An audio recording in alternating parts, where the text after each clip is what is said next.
좋으신 하나님의 은총과 사랑이, 은혜와 평강이 이 예배에 오신 여러분과 함께 하시기를 축원합니다. 한 주간 평안하셨습니까? 네, 감사합니다. 지난주 초에 더덕이 몇 뿌리 좀 들어왔습니다. 거무튀튀한 그 더덕 뿌리가 제법 굵었습니다. 월요일 낮에 아내가 더덕 손질을 하겠다고 해서 마침 제가 한가로운 시간이라 저도 돕겠다고 했습니다. 더덕 손질을 해본 분들은 아실 텐데요. 껍질을 벗겨내서 이렇게 손질하는 일이 많이 번거롭습니다. 상에 신문지를 깔고 둘이서 껍질을 벗기니까요.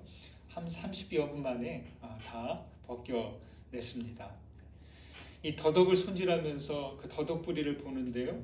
울퉁불퉁 이 주름진 것이 평생 거친 일에 굽어지고 주름진 우리네 어머니, 할머니의 손을 만지는 듯 했습니다. 그런데 껍질은 그렇게 거친데도요. 깎을 땐 그 껍질이 부드럽게 벗겨졌고 속살은 겉과 달리 뽀얀 아기살과 같았습니다. 검은 흙 속에서 자란 것인데 어떻게 그렇게 속은 순백색이 되었는지 모르겠습니다. 더덕에는 좋은 성분들이 많다고 하죠. 인삼에 있는 사포닌 성분도 있고요. 항산화, 항균, 콜레스테롤 강화 이런 낮추는 성분들이 있습니다. 바깥 일을 하다가 얼마 후에 집으로 들어오니까요. 집안에 더덕향이 가득했습니다. 아내는 더덕을 두드려 폈고요. 저녁 식탁엔 더덕구이가 올라왔습니다. 죄송합니다. 저희만 먹어서. 처음엔 거무튀튀한 색이었는데요. 껍질을 벗겨내온 후엔 흰색이었다가 그리고 양념을 내서 식탁에 올랐을 때는 붉은색이었습니다. 참 놀라운 걸 발견했어요.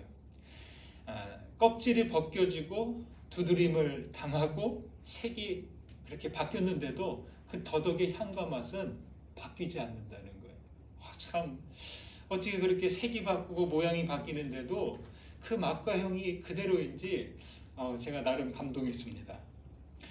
모든 뿌리들이 그렇듯이 더덕 뿌리도 딱딱하고 컴컴한 땅속을 헤집고 다니다 보니까 굽어지고 주름질 수밖에 없을 것입니다. 뿌리가 그렇게 땅속을 다니면서 양분을 빨아들이기에 줄기, 가지가 살 수 있는 거죠. 여러분, 인생을 산다는 건 이런 것 아닐까요? 뿌리가 땅속을 견뎌가면서 양분을 빨아올려 줄기가지를 지탱하듯이 인생도 땅속 환경 같은 그것을 헤쳐가면서 견디어가면서 삶을 지탱해가는 것이 아닐까 합니다. 우리의 윗세대 분들이 그렇게 살아오셨죠. 그리고 여러분들도 그렇게 살아오셨습니다. 격동의 시절을 견디며 살다 보니까 그 손이 흙투성이 되고 손마디가 굽어진 거죠. 그럼에도 그 마음 향기 잃지 않았고 순수함을 지켜냈습니다. 우리 모든 믿음의 선배들이 그렇게 살아왔습니다. 혹독한 시련을 겪으면서도 험한 역사를 지나왔고 목숨으로 신앙을 지켜낸 것이죠. 우리의 일상은 땅속처럼 여전히 어둡고 춥고 거칠기만 합니다. 십자가를 견디며 부활의 열매 되신 그리스도께서 우리와 함께 하신다는 것을 기억하시면 좋겠습니다. 여러분의 믿음 뿌리가 더 깊어지고 변하지 않는 믿음의 향기 간직해 가시기를 주의 이름으로 축원드립니다. 오늘은 성령 강림후 마지막 주이자 왕국주일입니다. 교회력으로 하면 이제 마지막 달 마지막 주일이라는 거예요. 우리 달력을 보면 1월이 시작이고 12월이 마지막이지만 교회력은 오늘이 마지막 주일이에요. 왕국주일은 교회력 마지막 주인데 그리스도의 왕권과 통치를 축하하고 예수 그리스도께서 다시 오심을 기대하면서 맞는 주일입니다.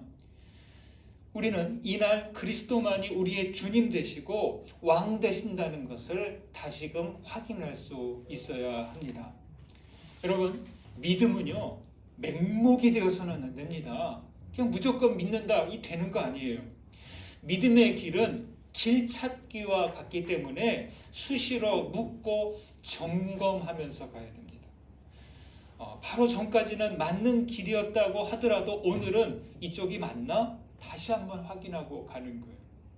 바로 전까지는 우리가 달려왔다면 지금은 좀 걸어가야 되나? 속도를 조절해야 하는 겁니다. 따라서 믿는 이유와 목적이 무엇인지 알고 가야 합니다. 우리가 그리스도를 믿는 이유가 무엇일까요? 믿음을 따라 사는 이들에겐 어떤 변화와 열매가 일어나게 될까요? 11절을 보실까요? 같이 읽습니다. 그의 영광의 힘을 따라 모든 능력으로 능하게 하시며 기쁨으로 모든 견딤과 오랜 참음에 이르게 하시고. 11절은 우리가 세상을 살기 위해서 아주 중요한 것을 말합니다. 세상을 살아가려면 나름의 좀 힘이 있어야 하죠.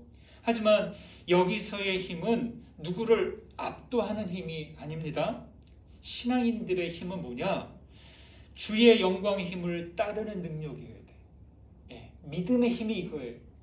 누군가를 억누르고 누군가를 딛고 일어서는 그런 힘이 아니라 주의 영광의 그 힘을 따라가는 힘이에요.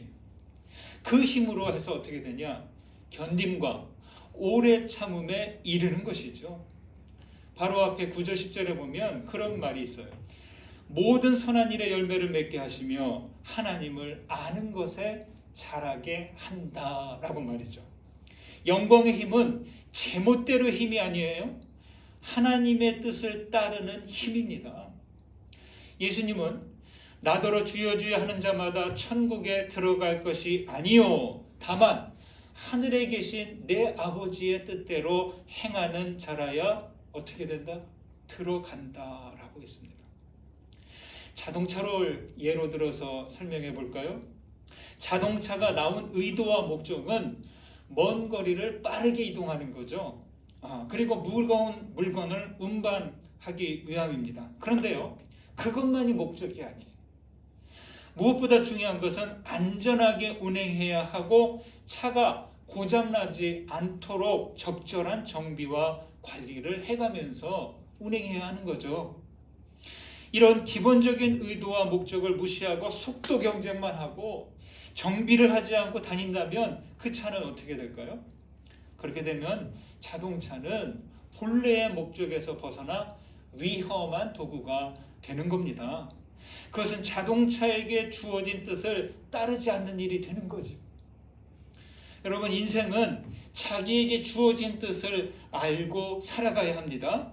그리스도인들 역시 제멋대로 자라는 게 아니라 하나님을 아는 지식에 자라서 하나님의 영광을 따라 나아가는 겁니다. 입으로는 하나님의 영광, 주님 믿습니다 하면서 그 뜻에 합당하지 않게 행하고 자기 능력대로 되는 대로 끌리는 대로 살려고 한다면 우리는 더 이상 앞으로 나아가지 못하고 맙니다. 주의 영광의 힘을 따른다는 것은 무슨 이야기예요? 여러분, 영광은 뭡니까? 간단하게 쉬운 말로 칭찬과 인정입니다. 축구 경기에서 골을 넣으면 어때요? 골 세레모니를 하면서 달려가면 관중들이 그냥 일어나서 뛰면서 박수치면서 환호를 해주죠. 무대에서 연주를 마치고 나면 관중객들에게 박수와 칭찬을 받습니다.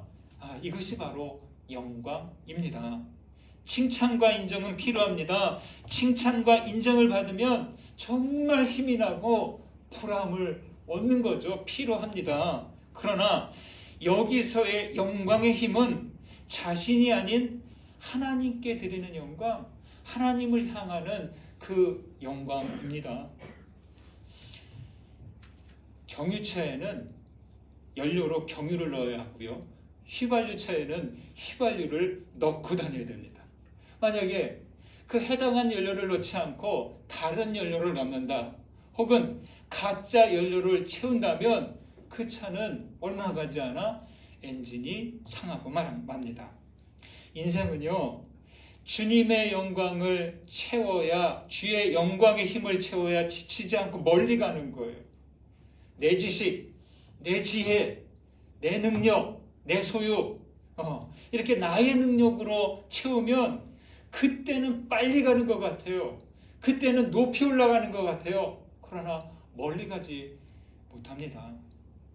영광의 힘을 따라갈 때 여기 13절에서 말하듯이 흑암의 권세에서 사랑의 아들의 나라로 옮겨지는 거죠. 요한복음 12장에서 주님은 이렇게 말씀합니다. 한 알에 밀이 땅에 떨어져 죽지 아니하면 한 알 그대로 있고 죽으면 많은 열매를 맺느니라 라고 말이죠. 그리고 주님은 바로 이어서 기도했습니다.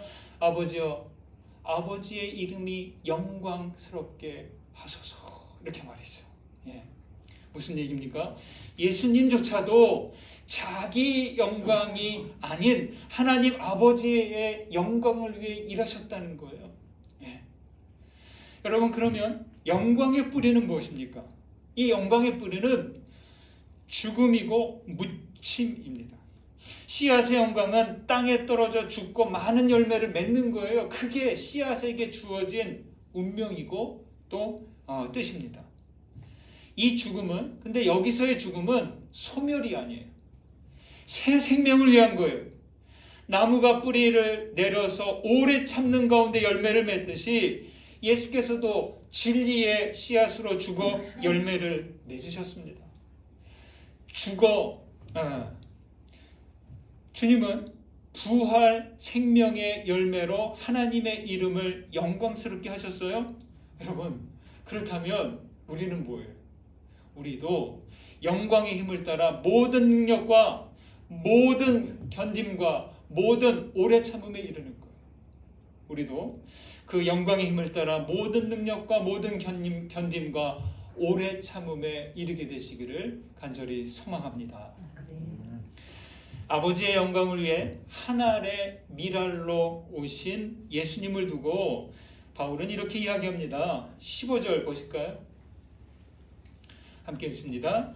그는 보이지 아니하는 하나님의 형상이시요 모든 피조물보다 먼저 나신 이시니. 하나님은 보이지 않으시고 모양이 없으십니다. 하나님은 만유 안에 계시고 만유 위에 계십니다. 그리스도는 보이지 않는 이 하나님의 형상이 된다고 하죠. 하나님의 형상, 이마고 데이라고 하는데요, 형상이라고 해서 어떤 이미지나 겉모양을 말하는 게 아니라 하나님의 본성과 성품을 말하는 거예요. 이 하나님의 형상이라는 것. 그리스도는 창조주시고 생명이신 하나님의 그 본성, 그 본질을 반영하시는 분이라는 거죠. 여러분, 낮에는 해가 있고 밤에는 달이 있잖아요. 달이 있는 것은 태양이 있기 때문이죠. 지난주에도 달 이야기를 말씀드렸는데 달은 태양빛을 반영합니다. 예수 그리스도는 하나님을 그렇게 드러내신 분이죠. 이렇게 볼 수 있습니다. 요즘에는 잘 못 보는데 비석의 글자를 남기기 위해서 제일 좋은 방법이 있어요. 카피하는 건데 어떻게 하냐, 그 비석에 한지를 대고 헝겊에 먹물을 묻혀서 톡톡톡톡 두드립니다. 그러면 그 글자 모양이 그대로 번떠집니다. 탁번 뜬다 라고 하는데요, 예수님은 하나님의 형상을 탁본처럼 드러내셨다고 할 수 있습니다. 하나님께서는 이 하나님의 형상을 따라 인간을 지으셨어요. 여러분, 우리는 이 사실을 진지하게 받아들이고 있습니까? 우리는 하나님을 닮은 존재로서 책임감을 가지고 이 사실을 받아들이고 있습니까? 정말 중요한 질문. 나는 하나님의 형상으로 지음받았다고 하는데 그렇게 소중하게 책임감 있게 이 사실을 생각하고 있는지 묻는 거죠. 그리스도인은요, 예수처럼 하나님의 형상을 드러내는 사람들이에요. 하나님의 형상을 드러내는 것은 예수님에게로 끝난 일이 아니에요. 그 다음 예수를 믿는 모두에게도 이어지는 영적인 의무입니다. 그런데요, 하나님을 잘 드러내지 못해요. 왜일까요? 죄의 갑질이 우리의 마음을 뒤덮여 버렸기 때문입니다. 그래서 진리의 말씀으로 우리 마음의 굳은 살을 긁어내야 됩니다. 여러분, 나이가 들어가니까 발 뒤꿈치에 뭐가 생겨요? 갑질이 생기잖아요. 저는 이제 겨울이면 발에 이제 땀이 많이 안 나는 편인데 각질이 많이 생겨요.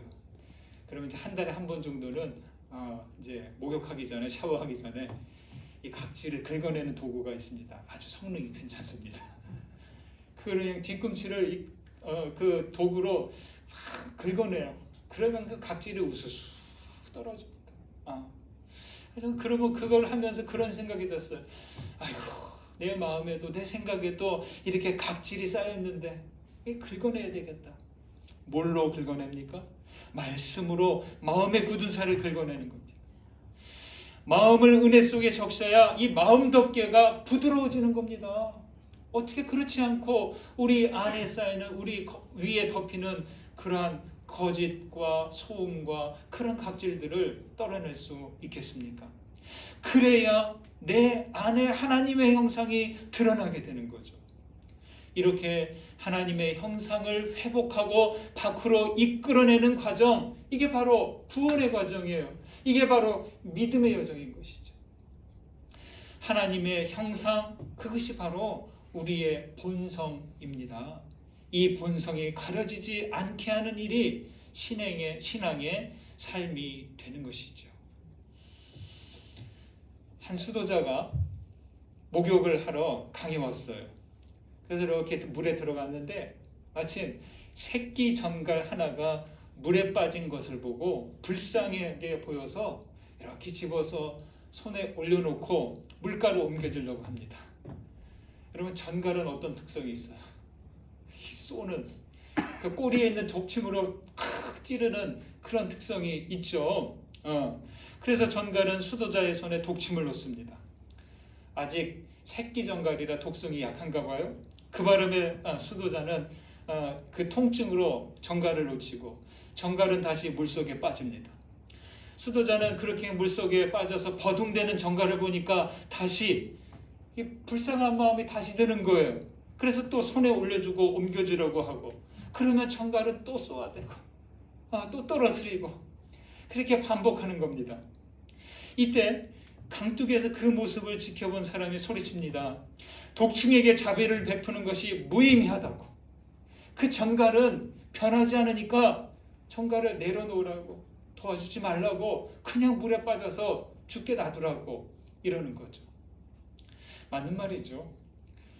그런데 그렇게 전갈이 계속 쏘아대는데도 수도자는 그 통증을 참으면서 비틀거리면서 그 일을 계속하는 겁니다. 마침내 전갈은 모래톱에 떨어져 사라집니다. 수도자를 지켜보던 사람이 아니 그렇게 독충에게 쏘이면서도 계속 도와주려는 이유가 무엇이냐고 물으니 그때 수도자가 이렇게 말합니다. 독침으로 찌르는 것이 전갈의 본성이듯이 위험에 처한 생명체를 구해주는 것이 수행자의 본성이요. 전갈은 자신의 본성에 충실했고 나는 수도자의 본성에 충실했소. 이렇게 말이죠. 여러분, 이 이야기가 이렇게 나오면서 청중에게 이렇게 묻습니다. 당신은 어떤 본성에 충실하느냐? 자기 안에 낮은 차원의 본성을 따르는가? 아니면 높은 차원의 본성을 따르겠는가? 이렇게 말이죠. 네. 여러분, 우리 안에는 전갈도 있어요. 누구를 팍 쏘듯이. 그리고 우리 안에는 수도자의 마음도 있어요. 누구를 이렇게 불쌍히 보아주고 긍휼히 보아주고 품어주는. 네. 그리고 우리 안에는 그냥 살든지 죽든지 내버려 두자, 방관자의 마음도 있는 게 우리 사람입니다. 어느 본성을 따를지는 자신의 선택에 달려 있다는 이야기죠. 여러분은 어느 쪽 본성을 따르시겠습니까? 우리는 어느 쪽을 따라야 할지 압니다. 죄의 본성이 아닌 하나님의 형상을 따라야 한다는 것을 압니다. 그런데 이상하게 우리는 자꾸만 하나님의 형상, 높은 차원의 본성이 아니라 낮은 차원의 본성을 따라갈 때가 많다는 겁니다. 왜일까요?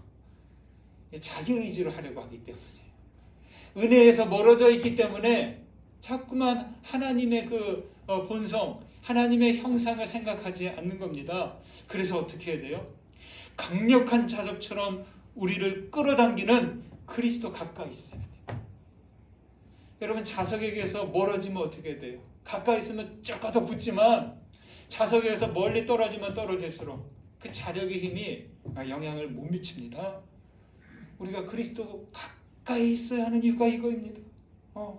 멀어지면 멀어질수록, 가까이 오지 않으면 않을수록 우리는 자꾸만 하나님의 형상에서 멀어지는 거예요. 내 안에 있는 하나님의 형상은 뒤덮여서 있는지 없는지 감각 없는 상태가 되는 거죠. 바울은 16절과 17절에서 그리스도를 이렇게 말합니다.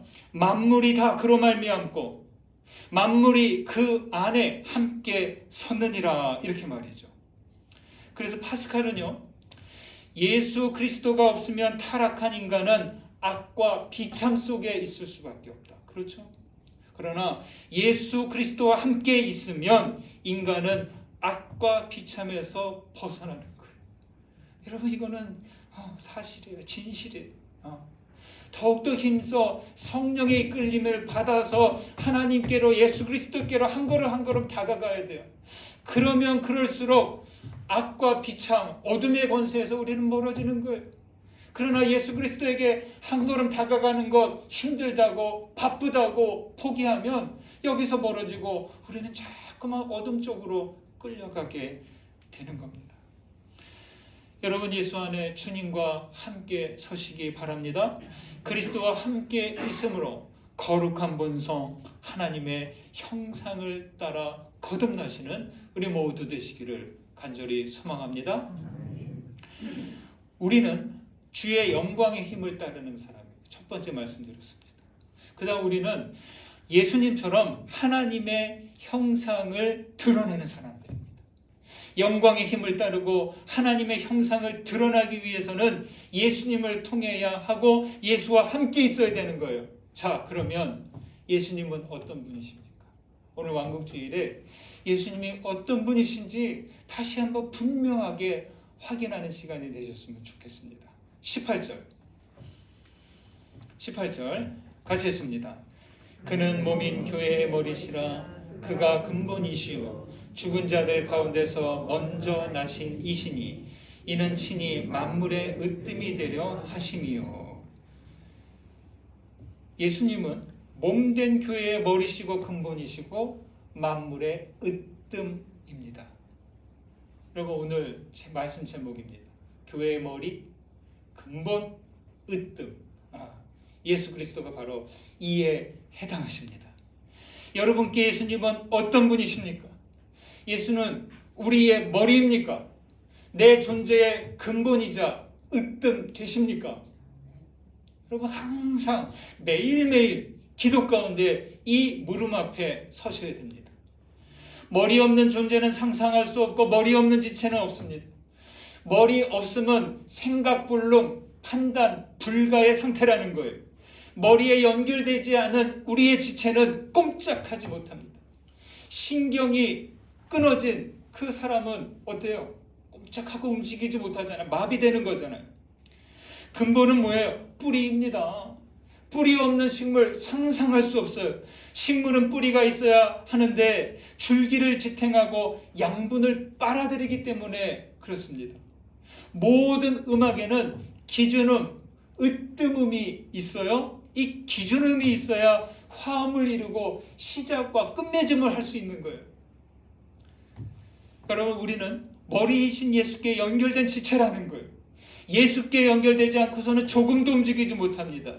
예수님은 우리 생명과 구원의 뿌리입니다. 믿음의 뿌리가 없다면 바람에 흩날리게 될 거예요. 그리고 예수님은 우리의 으뜸음이십니다. 예수님이 기준음이 되지 않으면 내가 내는 소리는 뭐가 돼요? 엉망진창 소음이 되는 겁니다. 자기 딴에는 이 소리가 가장 좋다고 소리 낼지 모르겠어요. 그러나 기준음, 으뜸이신 예수님의 입장에 위치해서 보면 그거는 틀린 소리예요. 소음이 되는 것이죠. 만일 우리가 당신은 무엇을 믿습니까? 이렇게 물으면 일치할 수가 없어요. 왜요? 나의 믿음은, 우리의 믿음은 저마다 다 다르기 때문이에요. 접근하는 과정과 그 수준이, 단계가, 방향이 저마다 다르기 때문이에요. 그러나 당신은 누구를 믿습니까? 하고 물으면 우리는 하나가 될 것입니다. 왜입니까? 우리는 모두 예수를 그리스도로 믿기 때문입니다. 영성가 프란시스 셰퍼는 현대인들은 허공에 뿌리를 내린 채 두 발로 굳건히 서 있다라고 합니다. 여러분, 이거 말이 안 되는 거예요. 어떻게 이 허공에 뿌리를 내리고 두 발로 굳게 서 있을 수 있어요? 예? 허공에 뿌리를 내리면 두 발로 굳게 서 있는 것 같은 착각을 하는 거죠. 예. 허공에 뿌리를 내렸다는 것은 헛된 것을 붙잡고 있다는 얘기예요. 헛다리를 짚어보셨죠? 헛다리 짚으면 어떻게 되세요? 그냥 꾸꾸러집니다. 여지없이 넘어지고 말듯이 허공에 뿌리를 내린 인생은 바람에 날려가고 마는 거죠. 여러분, 살다 보면 그럴 때 있으시죠? 허무감이 밀려올 때, 모든 것이 의심스러워질 때, 괜히 슬프고 우울할 때, 그런 때가 있습니다. 그것은요, 내가 하나님과 연결이 안 되었기 때문에 그런 겁니다.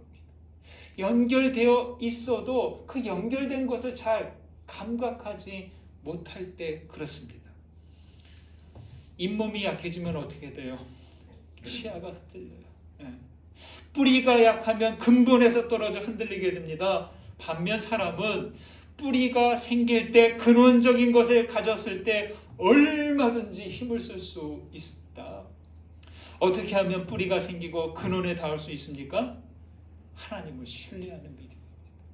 고통 속에 있을 때, 많은 환난이 올 때, 역경 속에 있을 때, 안개 속을 지나는 것처럼 불투명한 그 순간이 올 때, 그럴수록 더 하나님을 신뢰하고 의지하는 믿음을 가져야 하는 겁니다.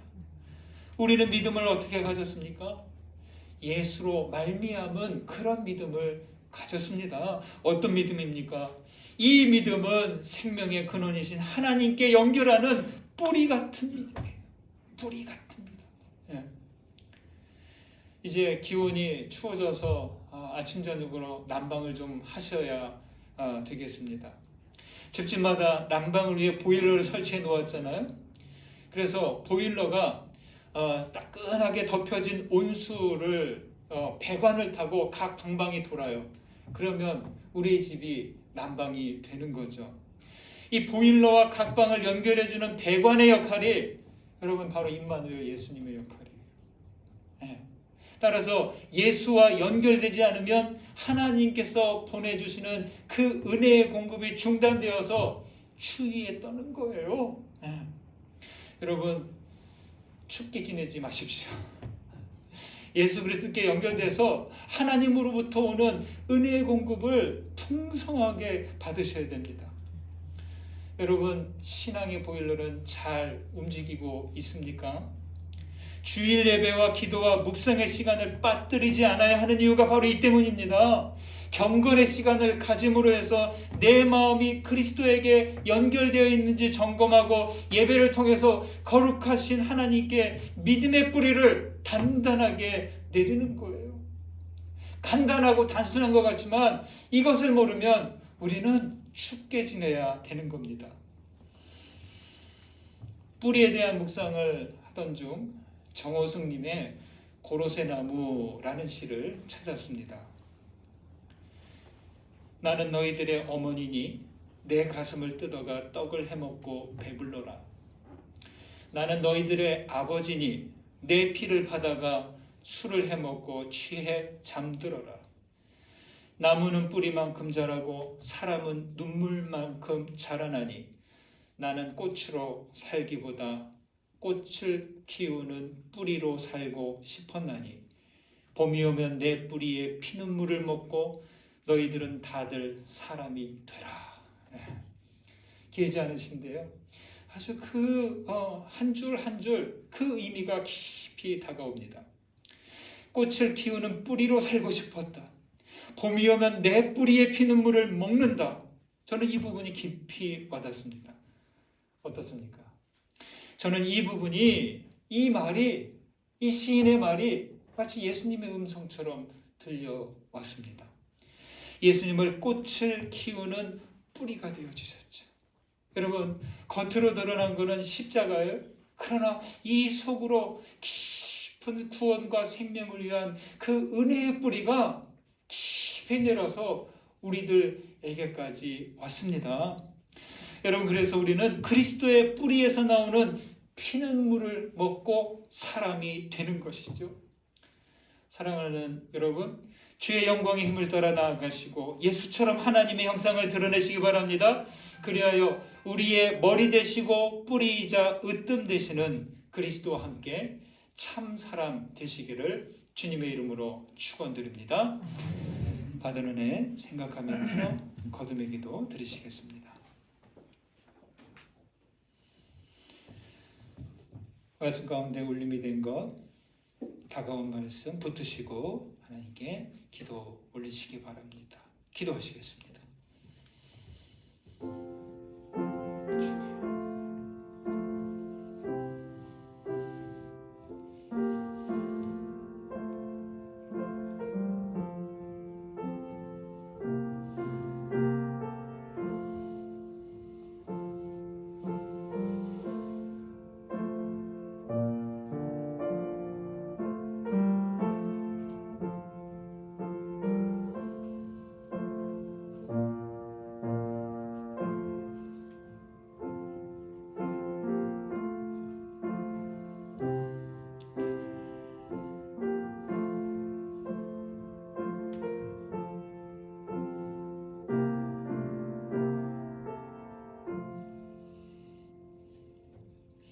하나님, 우리는 어둡고 춥고 거친 땅속 같은 일상을 살아가야 합니다.